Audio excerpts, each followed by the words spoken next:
കാരണം ഇന്നലത്തെ കോപ്പാടുകളുടെ final ബാഴ്സലോണക്കും Real മാഡ്രിഡിനും ഒരേ നിമിഷം രണ്ട് പേർക്കും ജയിക്കാന്നുള്ള ഒരവസ്ഥയിലായിരുന്നു. കാരണം ഫസ്റ്റ് ഹാഫ് ബാഴ്സലോണ ഡോമിനേറ്റായി കളിച്ചു. ബാഴ്സലോണ ഒരു ഗോൾ വന്നു. ബാഴ്സലോണ ഗോൾ പറഞ്ഞാൽ കുബാർസി ആ ബോള് ഡിഫെൻഡ് ചെയ്ത ബോള് പെഡ്രി ആ ബോൾ ഷിഫ്റ്റ് ചെയ്യുന്നു. പക്ഷെ ആ കമാൻഡറിയിൽ പറയുന്നത് പെഡ്രി ആ സ്ക്രീനിലില്ല, ലാമിൻ യമാലിനെ ബോൾ കിട്ടും. പക്ഷെ ആ കട്ട് ബാക്കിന് പെഡ്രിയാണ് ആ ബോൾ എന്താ പറയുക, ഒരു രക്ഷയില്ലാതെ തിരിച്ചറിയുക. ആ ഒരു ഗോൾ വന്നു, നല്ല ഗോളായിരുന്നു, സൂപ്പർ ഗോളായിരുന്നു, പുറത്താക്കൊന്നും ചെയ്യാൻ പറ്റാത്ത ഗോളായിരുന്നു. പക്ഷെ പിന്നെ വലിയൊരു നീക്കങ്ങളൊന്നും രണ്ട് ടീമിൻ്റെ ഭാഗത്തുനിന്നും ഉണ്ടായിട്ടില്ല. പക്ഷെ എന്നാലും ബാഴ്സലോണ ബോൾ പിടിച്ചിട്ട് ബാഴ്സലോണ തന്നെയാണ് കളി നിയന്ത്രിച്ചിരുന്നത്.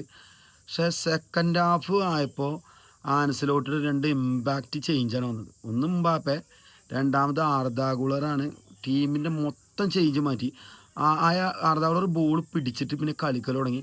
എംബാപ്പയും നല്ലൊരു ഫ്രീക്ക് ഗോൾ അടിച്ചു. ആർദാഗുളറിൻ്റെ കോർണറിൽ നിന്നാണ് ഷൊമേനി ഗോൾ അടിക്കണത്. അടിപൊളി കളി. അപ്പോൾ നമുക്ക് വിചാരിച്ചു റയൽ മാഡ്രിഡ് തിരിച്ചു വരും എന്നുള്ളത്. പക്ഷേ കളി പിന്നെ നല്ല കളിയായിരുന്നു. രണ്ട് ടീം അങ്ങോട്ടും ഇങ്ങോട്ടും അറ്റാക്ക് പോയിട്ട് അതിൻ്റെ ഇടയിൽ ഫെറാൻ ടോറസ്, ലാമിൻ യമാൽ അടിപൊളി ബോർഡ് ഫെറാൻ ടോറസ് ഗോൾ അടിച്ചു. പക്ഷെ കളി എന്താ പറയുക, ഒരു ടാക്റ്റിക്കൽ ഗെയിമായിരുന്നു. രണ്ട് ടീമും ഒരു അങ്ങോട്ട് വലിച്ചു മാറി പോവാതെ നോക്കി പതുക്കെ നോക്കിയിട്ടാണ് രണ്ട് ടീമും കളിച്ചിരുന്നത്. നല്ല രസമുള്ള കളിയായിരുന്നു. പക്ഷെ നമുക്ക് ബോറടിക്കുന്ന കളിയില്ല. കളി കണ്ടിരിക്കാൻ പറ്റിയ കളി, നല്ല രസമുള്ള കളി, ഒരു രക്ഷയില്ല.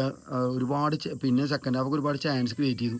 സെക്കൻഡ് ഹാഫ് കാരണം റയൽ മാഡ്രിഡ് ജയിച്ചേ പറ്റൂ എന്നുള്ള കളി കളിച്ചു. ആ നിമിഷം നമ്മൾ വിചാരിച്ചു ബാഴ്സലോണയുടെ കയ്യിൽ നിന്ന് കളി പോയിരുന്നു. പക്ഷേ ഫെറാൻ ടോറസിൻ്റെ ഗോള് കോർത്തുവ കയറി വന്നു. ഒരു മിസ്റ്റേക്കാണത്. പക്ഷെ അങ്ങനെ കയറി വരേണ്ട ആവശ്യമില്ല. ഇപ്പം അവരൊന്നും നമ്മൾ പഠിപ്പിക്കേണ്ട ആവശ്യമില്ല, അവർക്കൊക്കെ അറിയണതാണ്. പക്ഷേ ഫുട്ബോളാണ്, ചില നേരത്തെ നമ്മൾ ചില മിസ്റ്റേക്കുകൾ അത് സംഭവിച്ചു പോകും. അത് സ്വാഭാവികമാണ്, അത് ഏത് കളിക്കാരും സംഭവിച്ചു പോകും. എന്തായാലും അതിൽ 2-2. പക്ഷെ മൂന്നാമത്തെ ഗോൾ എന്ന് പറയുന്നത് കോണ്ടയുടെ ഒരു രക്ഷയില്ലാത്ത ഗോള്.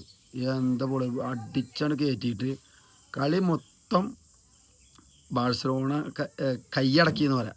ഒരു പെനാൽറ്റി ഇൻസിഡൻറ്റ് വന്നു. അത് പെനാൽറ്റി കൊടുക്കുകയാണെങ്കിൽ ഭയങ്കര പ്രശ്നമായിരുന്നു. കൊടുത്തു കഴിഞ്ഞാൽ അത് ഭയങ്കര പ്രശ്നമായിരുന്നു. പക്ഷെ അത് എന്താ VR ചെക്ക് ചെയ്തിട്ട് ആ പെനാൽറ്റി കൊടുത്തില്ല, അത് പെനാൽറ്റി ആയിട്ട് കൂട്ടിയില്ല. പക്ഷെ കളി ഗംഭീര കളി, ഒരു രക്ഷയില്ല. ബാഴ്സലോണ വിന്നേഴ്സായി. അതാണ് ബാഴ്സലോണ എന്ന് പറഞ്ഞു കഴിഞ്ഞാൽ സ്പാനിഷ് ലീഗിലാണെങ്കിലും ചാമ്പ്യൻസ് ലീഗിലാണ് ബാഴ്സലോണ കറൻറ്റ് ഭയങ്കര ഫോമാണ്. ഇപ്പോൾ സൂപ്പർ കോപ്പ് ഇതേപോലെ റയലിന് 4 കൊടുത്തു. ഇപ്പോൾ ഇവിടെ ഇതേപോലെ കളിക്കണം. അവരൊരു ടീമായിട്ടാണ് കളിക്കുന്നത്. അത് ഞാൻ നീയുന്നില്ല, ഇജോ ഞാനോ എന്നുള്ള ഒരു ടീം ഫോമാക്കിയിട്ട് ഗംഭീര കളി എന്ന് പറഞ്ഞാൽ ഗംഭീര കളി. പക്ഷേ റയൽ മാഡ്രിഡ് നല്ലൊരു കളി നന്നായി കളിച്ചു. എംബാപ്പയൊക്കെ വന്നിട്ട് ഭയങ്കര ഇമ്പാക്റ്റ് ഉണ്ടാക്കി. ആർദാഗുളർ വന്ന് ഇമ്പാക്റ്റ് ഉണ്ടാക്കി. പക്ഷെ എന്താ പറയുക, ഭാഗ്യം എന്നല്ല, കളിച്ചതും രണ്ട് ടീമും കളിച്ചു. പക്ഷേ ബാഴ്സലോണക്കായി അവസാന വിജയം. ബാഴ്സലോണ കപ്പടിച്ചു. നല്ല കളി, നമ്മൾ കളി കണ്ടവർക്ക് മുതലാണ് കളി. നമുക്കൊരു വെറുപ്പായില്ല. പക്ഷേ ആ റഫറിനെ റയൽ മാഡ്രിഡിൻ്റെ കളിക്കാർ പ്രഷർ ചെയ്തിട്ട് അയാൾ നമ്മൾ സമ്മതിക്കുന്നതാണ്. കാരണം ഇങ്ങനത്തെ ഒരു മാച്ച് കൺട്രോൾ ചെയ്യാന്ന് പറഞ്ഞു കഴിഞ്ഞാൽ എളുപ്പമില്ലാത്തൊരു കാര്യമാണ്. അവസാനമൊക്കെ ഭയങ്കര ഹീറ്റായി കളി. കാരണം റുഡിഗർ കുപ്പിയെറിച്ചിലും 3 റെഡ് കാർഡാണ് വന്നത് ഇന്നലെ 3 റെഡ് കാർഡ്. വാസ്കോസിനും ബെല്ലിങ്ങാമിനും റുഡിഗറിനൊക്കെ റെഡ് വന്നു. പിന്നെ വിനീഷ്യസിന് പരിക്ക് വന്നതും ഒരു എന്താ പറയുക, റയൽ മാഡ്രിഡിൻ്റെ കളിനെ അത് ബാധിച്ചു. കാരണം കളി നന്നായി പോണ കളിയായിരുന്നു. പരിക്കും ഒരു പ്രശ്നം വന്നു. പക്ഷേ ആ റുഡിഗറിനും പരിക്ക് പറ്റി. പക്ഷേ ഓവറോള് ബാഴ്സലോണ ഗംഭീര കളി. ബാഴ്സലോണ കറൻറ്റിൽ ഭയങ്കര ഫോമാണ്.